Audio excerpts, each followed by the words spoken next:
Alam nyo ba ang mainit na balita na ikinuha ng libo-libong LAL pensioners sa buong bansa? Opo, totoo. Ito, may paparating na dagdag sa inyong pensyon at hindi basta dagdag lamang kundi ang ikalawang tranche ng isang pension increase na matagal nang hinihintay. At ang pinakamahalagang tanong ngayon, kailan ito eksaktong ibibigay ngayong June 2 at 25? Kaya kung kayo po ayar, pensioner o may mahal sa buhay na tumatanggap ng pensyon, siguraduhin niyong tapusin ang video na ito. Dahil sa mga susunod na minuto, ibubunyag natin ang lahat ng detalye.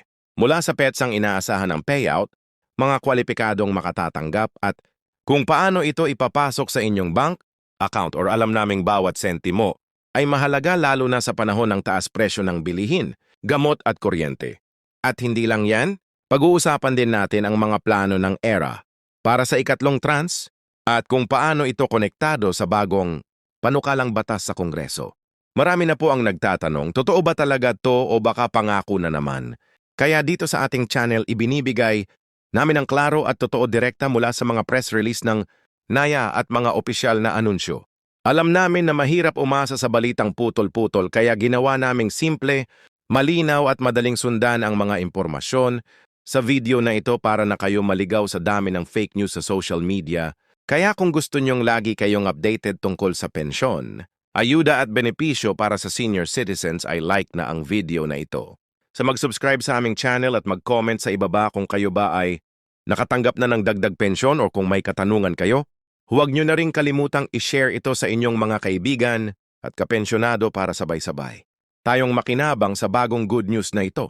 Tara na, simulan na natin. Ngayong alam na nating may dagdag na 1,000 sa pensyon ng SRL pensioners.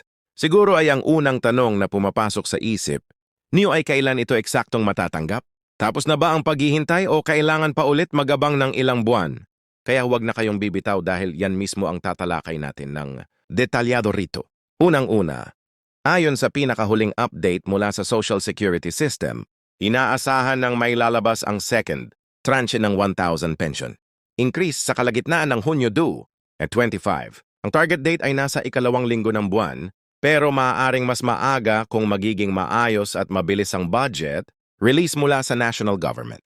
Ang sabi pa nga ng SS, nakaabang na ang system nila once na may go signal mula sa Department of Budget and Management. Agad nila itong ipe-process para maipasok sa mga bank, account or e-wallet ng mga pensioners. Ngayon, baka sabihin nyo ba dapat matagal nang naibigay yan? Totoo, nung unang orihinal na plano ay gawin ang 2,000 pensyon, increase in 2 tranches. 1,000 nung 2 at 17 at ang natitirang 1,000 sana ay within the next year. Pero dahil sa budgetary constraints, na-delay ito ng ilang taon. Pero ngayon, good news talaga dahil pagkatapos ng mahabang paghihintay, matutupad na rin ang pangalawang bahagi ng ipinangakong dagdag sa pensyon.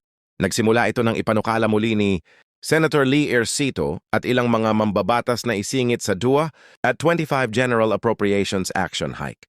Sa tulong ng SL leadership, Congress at ilang ahensya, napagdesisyonan na ituloy na ang release ng second tranche.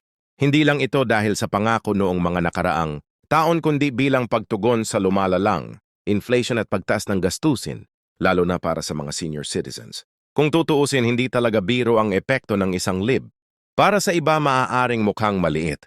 Pero para sa marami nating kababayan, lalo na yung tumatanggap lang ng basic pension, na $2,000 hanggang 5,000, ang dagdag na PH Windero kada buwan ay malaking tulong. Isipin ninyo ilang kilo ng bigas na yan.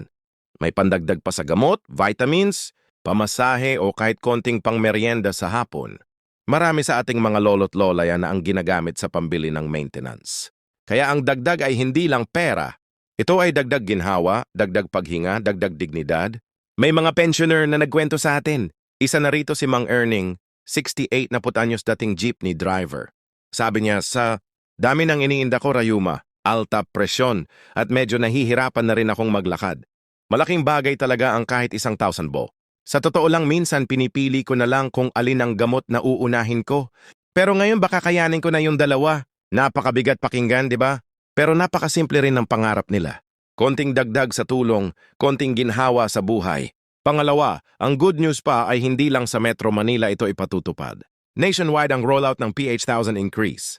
Kaya kahit kayo ay nasa Luzon, Visayas o Mindanao, basta kayo ay pensioner at active pa rin ang account ninyo, makakatanggap kayo ng dagdag.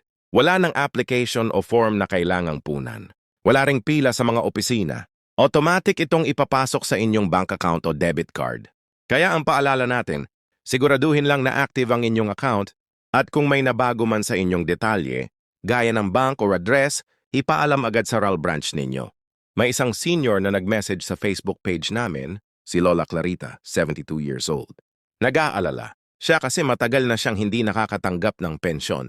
Pagka-check namin, lumalabas pala na nag-expire ang kanyang ES card.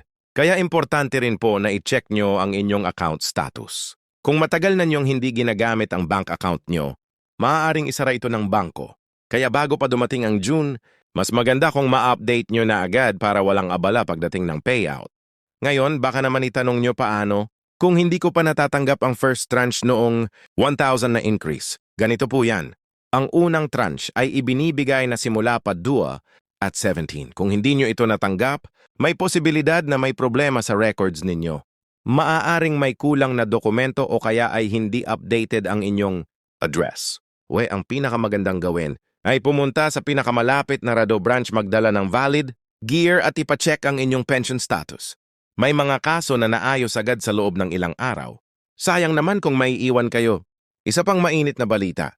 May usapan na ngayon sa Kongreso na itaas pa ang minimum pension rate ng NEA mula 2,000 papuntang part na 0,000 o 5,000 sa mga susunod na taon. Ayon kay Congressman Rodolfo Ordains ng Senior Citizens Party List, hindi na raw sapat ang kasalukuyang rate para sa mga retirado. Ang gusto nila ay gawing mas dignified ang retirement life sa Pilipinas.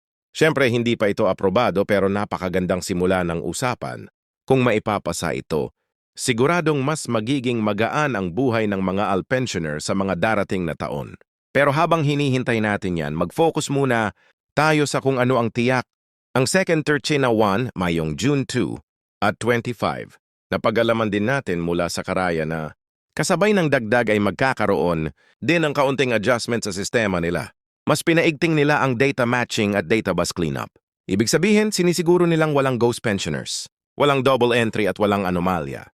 Kaya kung mayroon man kayong kakilalang may problema sa pensyon, magandang ipaalam na nila ito ngayon pa lang. Alam nyo po, bawat taon, parami ang leral, pensioner sa bansa. Sa ulat ngerya noong huling quarter, halos 3.5 million na ang retirees na regular na tumatanggap ng pension. At habang tumatagal, mas humhirap ay manage ang ganitong karaming beneficiaries. Kaya malaking tulong rin ang pagkakaroon ng digitized system. Ngayon may online portal na may MRA, LA account at pati na rin mobile app kung saan pwede nyong makita ang schedule ng release, halaga ng pension at status ng inyong account. Kung hindi pa kayo marunong gumamit nito, huwag kayong mag-alala. Maraming tutorial sa YouTube At kung may apo kayo o anak, baka matulungan nila kayong mag-register. Kahit simpleng pag-check lang ng status tuwing katapusan ng buwan. Malaking ginhawa na yon. Hindi na kailangang pumila o tumawag sa via hotline. Balik tayo sa dagdag na bibo. Habang inaasikaso ng SA ang release, may panukala rin na magbigay ng one-time cash assistance para sa mga mahihirap na senior citizens na hindi covered ng yaya. Ang iba kasi lalo na yung nasa informal sector hindi nakaabot sa required contributions. Kaya ang plano ay magkaroon ng Universal Pension Fund na magbibigay ng buwanang ayuda kahit papaano. Ang pag-uusap dito ay ongin pa pero magandang senyales. Ito na unti-unti nang nakikita ng gobyerno ang pangangailangan ng ating mga lolo't lola. Maraming senior ngayon ang nagsasabi buti pa sa ibang bansa mataas ang pensyon. Totoo yan. Pero tandaan po natin hindi lang tayo basta umaasa. Patuloy tayong kumikilos para mayangat ang antas ng pamumuhay natin. Isa sa mga paraan ay ang pagiging updated sa ganitong mga balita. Kasi kapag alam mo ang karapatan mo, mas malaki ang tsansa mong makinabang. Kaya kung may updated sa ganitong mga balita. Kasi kapag alam mo ang karapatan mo, mas malaki ang tsansa mong makinabang. Kaya kung may kapitbahay kayong walang internet o hindi na makabasa ng balita, tulungan po natin sila. Ipaalam natin sa kanila na may darating na dagdag. Tayo na lang din ang magtulungan ba?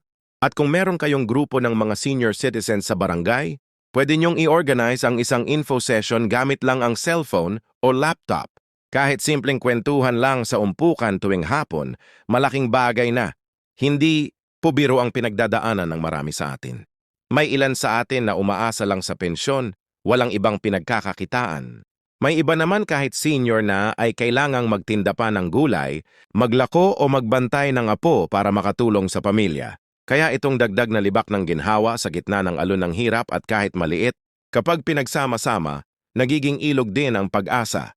Ngayon habang papalapit na ang petsa ng June 2 at 25, panatilihin nating aktibo ang ating komunikasyon sa Raya. Bisitahin ang kanilang website. Tumutok sa mga anunsyo at higit sa lahat makiisa sa pagbabantay ng tamang implementasyon. Kung may anomalya ay report, kung may pagkukulang i-feedback, at kung may good news ay share. Siyempre hindi natin pwedeng tapusin ang usapang ito nang hindi binibigyang diin kung gaano kahalaga ang ating papel bilang mga senior citizens sa lipunan. Ang pagkakaroon ng dagdag na pensyon ay hindi lamang simpleng bagay na galing sa gobyerno. Ito ay bunga ng ating mahabang taon ng pagtatrabaho, sakripisyo at pagbabayad ng kontribusyon. Kaya't hindi ito ayuda o limos kundi karapatang kailangang igalang at ipaglaban. Marami sa inyo ang nagtrabaho ng higit 20-30 o kahit 40 na taon.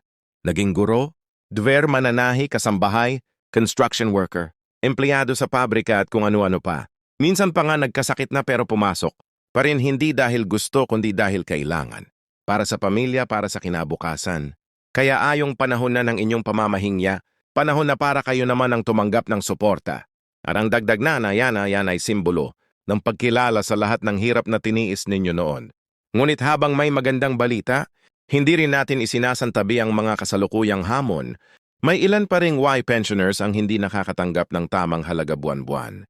May mga reklamo ng delay sa pagpasok ng pensyon, maling halaga o kaya'y hindi makapasok sa online system.